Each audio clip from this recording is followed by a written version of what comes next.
Claro.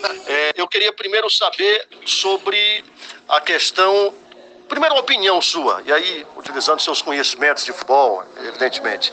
Caio Alexandre, não chegou a hora dele ser convocado para a seleção brasileira? E já emendando uma segunda pergunta sobre a questão de ficar, né? O Caio Alexandre tem a situação do transfer ban, aí muita gente tem dúvida nisso, Claro. afeta quem já tem um vínculo com Fortaleza ou não, como é que está essa situação? Claro.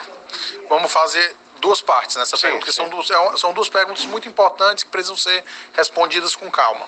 Primeiro ponto, o Caio, ele é um primeiro volante com jogo, né? Normalmente você tinha aquela ideia antigamente que o primeiro volante tinha que ser o brucutu da marcação, o que destrói e passa para o lado. Hoje em dia, com o futebol sendo disputado cada vez mais numa quantidade de metros mais curta, porque os times são muito compactados, tem muito pouco espaço entre linhas, você construir jogo a partir de uma área do campo onde haja mais espaço é muito ganho. Se você tem um jogador com capacidade técnica para fazer isso, você sai muito na frente dos outros times. Porque aquele antigo 10 que ficava entre o volante e o zagueiro, naquele espaço, tentando criar jogo, ele não tem mais espaço ali. Então o Caio, ele funciona como os italianos chamam de regista, que é o primeiro volante com jogo. Quando você fala do Andrea Pirlo, você pensa que o Pirlo é um segundo volante, era um segundo volante pela capacidade que ele tinha. O Pirlo era primeiro volante e fazia a saída com qualidade como primeiro. O Caio é nada mais nada menos do que um exemplo de um jogador que consegue fazer isso muito bem. Costumo dizer ele que ele é quase que um 10 jogando numa posição de começo de construção, né? E tem uma dinâmica muito interessante. Então, ele é um jogador especial, não só como jogador, mas como pessoa também. É muito grato todo dia por estar ali no clube. Eu lembro que a oportunidade de trazê-lo, Caio, foi um negócio assim incrível. E foi Deus mesmo que trouxe o Caio Alexandre para Fortaleza.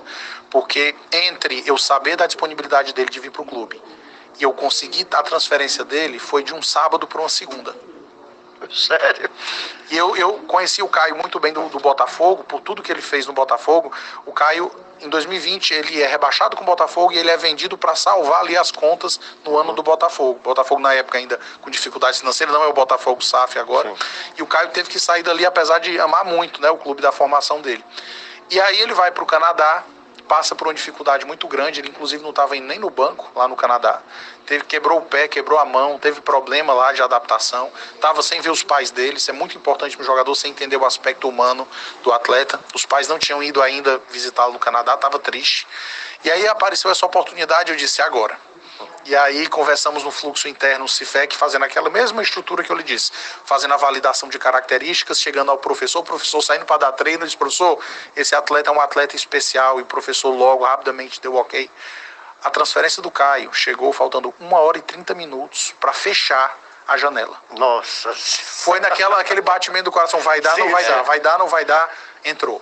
E aí o Caio, ele se identifica demais com o clube, é um garoto que tem um coração de ouro, apesar de jovem, tem postura de capitão, tem valores de capitão e merece tudo que há de melhor. Eu sou suspeito para falar dele porque eu acho o Caio incrível na posição dele, né? E sobre o futuro dele no Fortaleza? Sobre o futuro dele no Fortaleza, deixar claro para o torcedor que o contrato nosso com o Vancouver era um contrato de obrigação de compra a partir do momento que o Caio jogasse um determinado percentual de jogos no clube.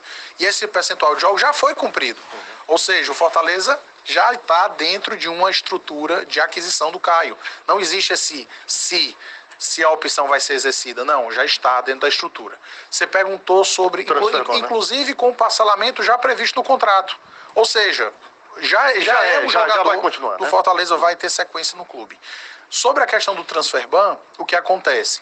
Primeiro, o transfer ban per si deve ser, obviamente eu estou falando isso porque conversei com a nossa equipe jurídica, nós não devemos ter nenhum problema para contratar em dezembro, mesmo porque vai haver um novo julgamento do caso, né, na Corte Arbitral do Esporte, então o torcedor fique despreocupado em relação a isso. Fortaleza vai poder se movimentar normalmente na janela de dezembro, mas mesmo ainda que se houvesse, nas regras da FIFA, essa situação não impede de que os jogadores que já estejam no clube continuem.